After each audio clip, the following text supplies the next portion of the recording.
If you ask someone, what is the pathway to actually start building wealth? You'll get a different answer depending on who you talk to.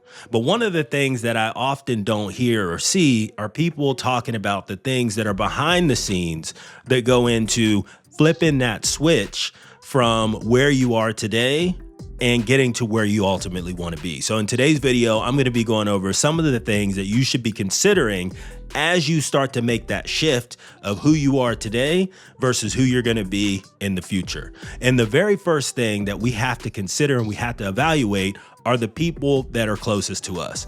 Now, this could be family, this could be friends. I'm not saying that we should just cut them off, but you have to evaluate the people that are not going in the same direction that you're going.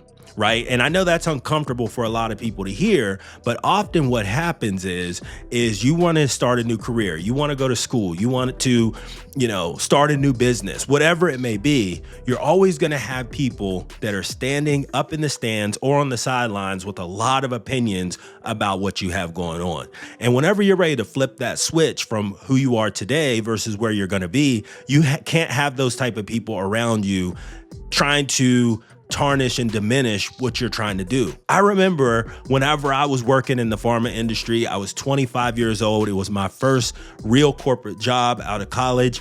And one person told me success and the pursuit of success is often lonely. It's something you have to go at alone, because the higher that you go up and the closer you are to hitting your goals, there's less and less people that are there whenever you get to that finish line. And I remember whenever he was having these conversations with me, I would kind of understand what he was getting at, but I really didn't understand it at that age. I was just a young kid trying to soak up as much knowledge as possible.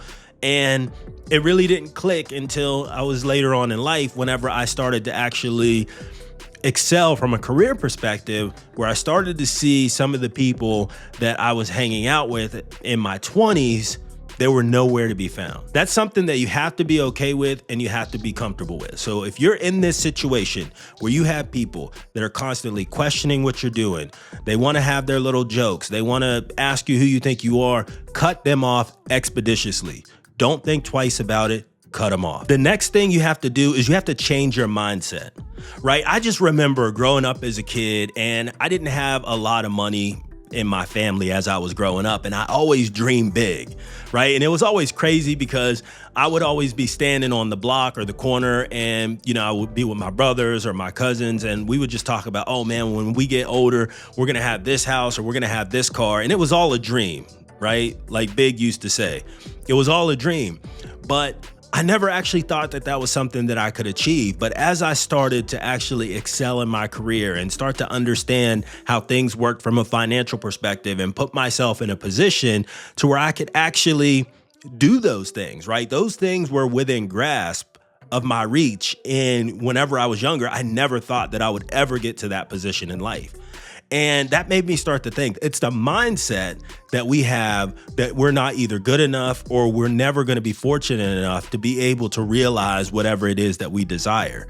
And if you have that mindset, that defeatist mindset, that victim mindset, that mindset of you can't actually get to where you want to be, you'll never achieve anything.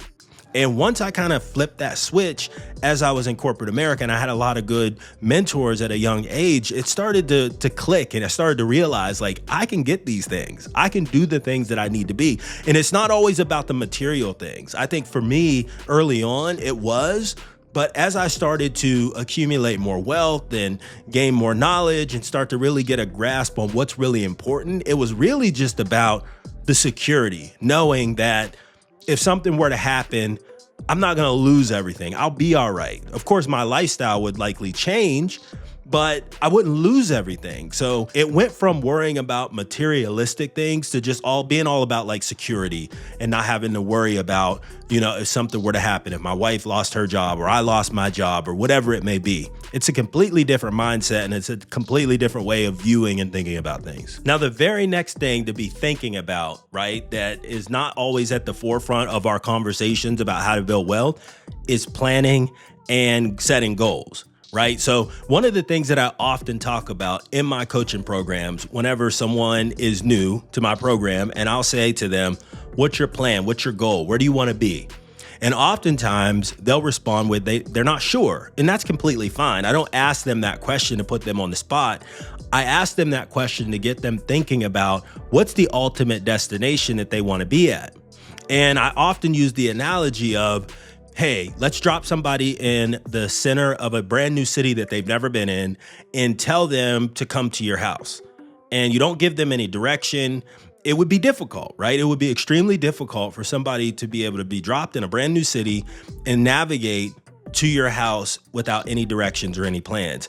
And to wrap that analogy all up, that's kind of the same way as planning and goal setting is, right? It's kind of like having a map or a GPS that gets you from an unknown destination to actually where you want to be. I think planning and goal setting is so underrated. In fact, when I first started trying to do something from a financial perspective, I used to take a look at my planning and my goals like every 2 to 3 months. I was like obsessing over it. And it wasn't because of the money. It was, am I doing the right thing? Do I have the right plan in place that's going to get me to where I want to be? Now that I've been doing this for so long, I don't do it every 2 to 3 months. I typically do it once at the end of a year to kind of plan out my following year.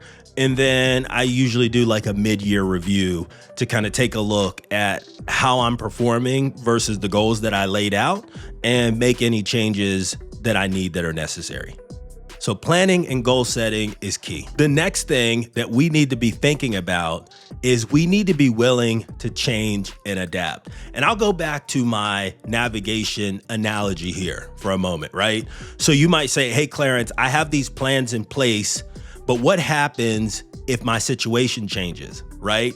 So what I would say is, hey, you can put a destination in your GPS, but what happens if you're driving down the road and that road's blocked off? There's a detour, right? And that detour compared to your life is going to be something like maybe losing a job, getting sick, a death in the family, something like that, right? These detours that come up in life that you have to navigate around. But ultimately, if you keep following the plan, you get back where you need to be. We need to be willing to change and adapt, not only what our goals are, but sometimes our views, right? Because when we're younger, we may view something through one lens. And as we get older and we mature a little bit, we might start to see it from a completely different perspective. And I think that's okay. Being willing to learn, change, and then adapt is something that if you're able to implement is going to go a long way for you. And the last thing that we need to be making sure that we're keeping top of mind is being able to face our fears. We have a lot of fears. We fear failure. We fear being judged. We fear maybe somebody doesn't like us because of how we talk, how we sound, how we look, how we dress. What if we fail and people know that we fail, right? That used to be one of my biggest fears, right? Is failing. And not only just failing, but failing and people knowing that you failed. And one of the things that happened with me is I flipped that switch. It's like, hey, I'm going to put myself out there and I'm willing to not only fail, but fail in public again and again and again until I get to where I want to be. Failure is not a sign of weakness. Failure is a sign of growth. We learn from our mistakes, we tweak them, and we make the necessary corrections and we get better. So what do you guys think about the things that I laid out, right? Are these some of the things that you're thinking about as you try to flip that switch to go from who you are today to where you ultimately want to be tomorrow?